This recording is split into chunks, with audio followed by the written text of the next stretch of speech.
Alright, Shalom. All praise to the Most High Yahweh, Bahashem, Yahweh Shai, Bahashem Rekah Bradash. Double honor to the apostles, the elders of great millstone who rule well. Peace and salutation to you, brothers and hope for elect push this word in truth and sincerity. Alright, this video is the chariots will be our vehicles of salvation. Okay? The chariots will be our vehicles of salvation. So we have an understanding in the scriptures as it says that Yahweh Shai, when he returns, he'll come in the same like manner in which he left. Matter of fact, I'll grab that. But first, he's gonna come in the chariots, and we always say that he'll beam up his elect, but basically the elect will be caught up or go up to meet him in the chariots, and then so that destruction can come, because the Lord will not destroy Babylon the Great utterly until his elect has been saved out of here. Okay, but the same way he's gonna come back in the chariots is the same way he left in the chariot. So but first I'm gonna get this right here, just kind of get a basis of what I mean. It says Psalm chapter 104 verse 3, who layeth the beams of his chambers in the waters, who maketh the clouds his chariot, who walketh upon the wings of the wind. Okay, so this is why you'll see in the scriptures, you'll see chariots, and then you'll see a cloud, a cloud, and it's referring to a chariot. Even when we were delivered out of Egypt, it said it was a pillar of fire by night and a cloud by day. It was basically a chariot that was navigating us out of Egypt and through the wilderness. Okay, that was a chariot that was doing that. But I read again, Psalm 104 and 3. Who layeth the beams of his chambers in the waters, who maketh the clouds his chariot, who walketh upon the wings of the wind. All right. And once again, like I said, Yahweh Shai, he left in a chariot, and he's going to come back in a chariot also. Let's see.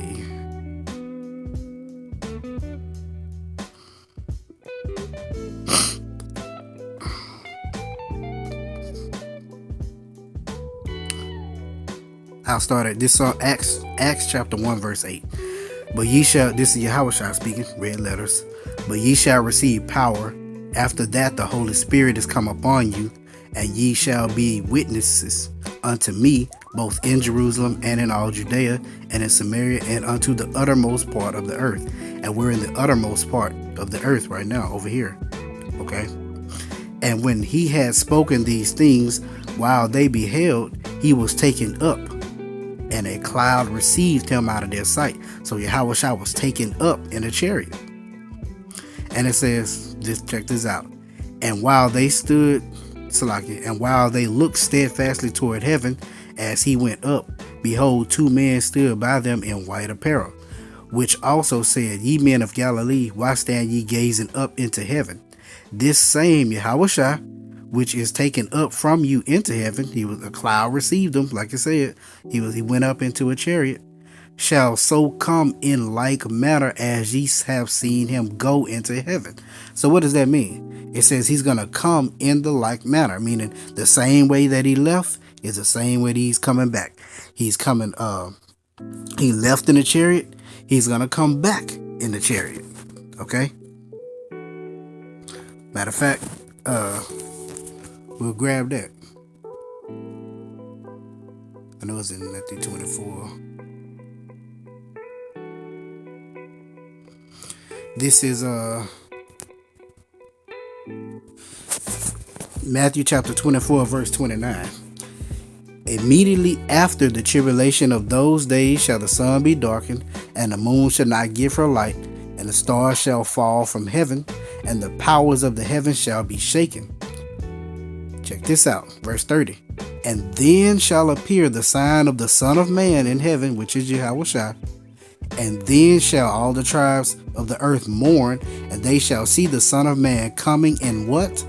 Coming in the clouds of heaven with power and great glory. He's coming in the clouds. All right. And he shall send forth So like, and he shall send his angels with a great sound of a trumpet, and they shall gather together his elect from the four winds, from one end of heaven unto the other. Okay, that's the elect being taken up and gathered also. But he's coming in the clouds. Okay, he's coming in the chariots in the same manner in which he left. He left in the clouds, he left in the chariot, he's coming back in the chariot. This is why I say this is going to be our vehicle of salvation. You know, Yahushua is going to save us via by way of the chariots. Okay.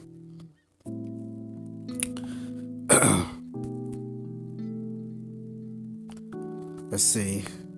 This is Psalms chapter 91. It says, "He that dwelleth in the secret place of the Most High shall abide under the shadow of the Almighty." And what is that secret place? Under his protection. That's under the Lord's protection, okay? And in this case, when it comes to the destruction of Babylon the Great, the Lord's protection will be in the chariot away from the destruction. "I will say of the Lord, he is my refuge and my fortress, my power, in him will I trust. Surely he shall deliver thee from the snare of the fowler and from the noisome pestilence." The snare of the fowler the snare is a trap. Fowl is one who set a trap for birds, okay? And Esau Edom is that fowler that intends to trap us up. The noisome pestilence is those nuclear missiles, okay, that's going to devour earth. "He shall cover thee with his feathers, and under his wings shalt thou trust. In his truth shall be thy shield and buckler." That's our protection. This word is our protection. This truth, okay? The example of under his wings shalt thou trust, and cover us with his feathers. That's how birds protect their young. Okay, they literally take their feathers or take their wings and cover their young from danger. That's what he's going to do for us. "Thou shalt not be afraid for the terror by night, nor for the arrow that flieth by day." That's that nuclear missile.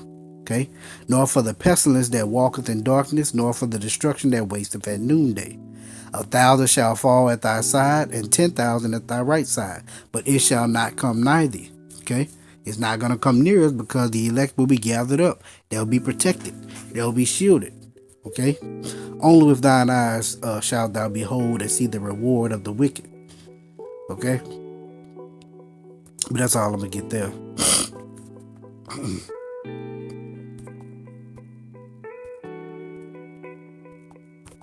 This is Isaiah chapter 26, verse 20.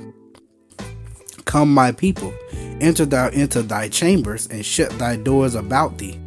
Hide thyself as it were for a little moment, until the indignation be overpast." What are those chambers? The chariots. "Shut the doors about thee. Hide thyself. For behold, the Lord cometh out of his place to punish the inhabitants of the earth for their iniquity. The earth also shall disclose her blood, and shall no more cover her slain." Okay, we're entering into those chariots, enter into the chambers. That's where our protection is gonna lie. Okay.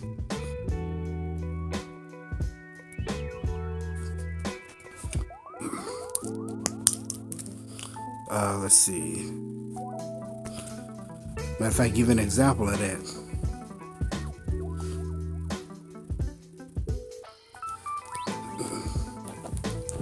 Alright, this is 1 Thessalonians chapter 4,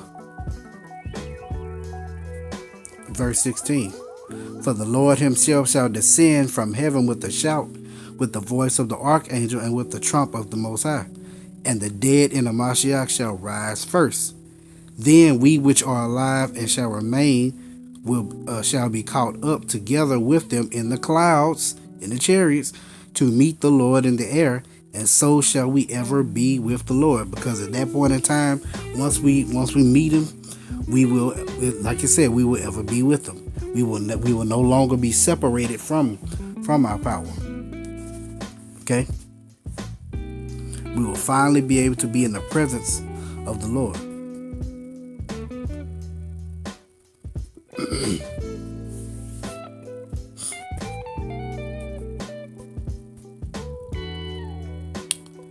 Alright, this is Habakkuk chapter 3 and 3.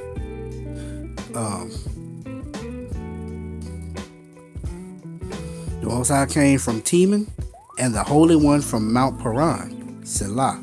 His glory covered the heavens, and the earth was full of his presence. How is his glory going to cover the heavens? Because the chariots are going to block out the heavens. Okay? The chariots are literally going to block it out. You're not going to be able to see. That's why it says, every eye shall see him. Matter of fact, I'm going to grab that real quick too, that I mentioned it. This is Revelation chapter 1 verse 7. Behold, he cometh with clouds, the chariots, and every eye shall see him, and they also which pierced him, and all kindreds of the earth shall wail because of him. Even so am I. Okay, every eye gonna see him because he's coming with the chariots. He's coming in the clouds. Revelation 11 and 12. And they heard a great voice from heaven saying, come unto them, come up hither. And they ascended up to the heaven in a cloud, and their enemies beheld them. They ascended up into the chariot. The same way he's coming in so like manner. He left in that manner in the chariots. He's coming in the chariots and calling up his elect to be brought up into the chariots. Okay.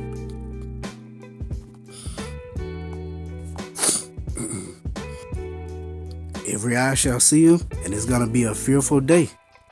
All right.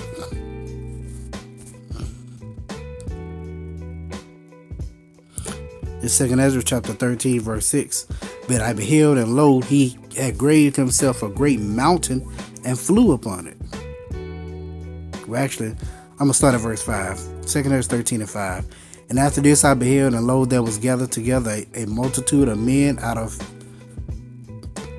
number from the four winds of heaven to subdue the man that came out of the sea. But I beheld, and lo, he had graved himself a great mountain and flew up upon it. But I would have seen the region or place whereout the hill was graven, and I could not. Okay, he couldn't see the end of it. That's how big, that's how large it was. Okay, he called it a great mountain. Okay, he said he couldn't see the ends of it. I mean, it stretched out so far, literally as far as the eye could see. He couldn't see the end of it. And after this I beheld, and lo, all they which were gathered together to subdue him were sore afraid, and yet durst fight. And lo, as he saw the violence of the multitude that came, he neither lifted up his hand, nor held sword, nor any instrument of war, but only I saw that he sent out of his mouth as it had been a blast of fire, and out of his lips a flaming breath, and out of his tongue he cast out sparks and tempests, and they were all mixed together, the blast of fire, the flaming breath, and the great tempest, and fell with violence upon the multitude which was prepared to fight, and burned them up every one, so that upon a sudden of an innumerable multitude nothing was to be perceived but only the dust and smell of smoke. When I saw this, I was afraid. And that's what he's going to protect the elect from. Okay, he's calling the elect up into the chariots to protect them from that destruction, because this is what's coming. These are going to be our vehicles of salvation. This 2 Peter chapter 3 verse 10. But the day of the Lord will come as a thief in the night, in the which the heavens shall pass away with a great noise. Okay, it's going to be loud. And the elements shall melt with fervent heat. The earth also and the works that are therein shall be burned up.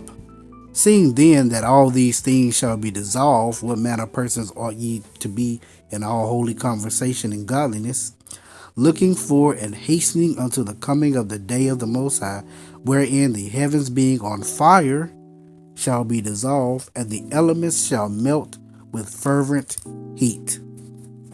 Okay, we're going to need protection from that. Matter of fact,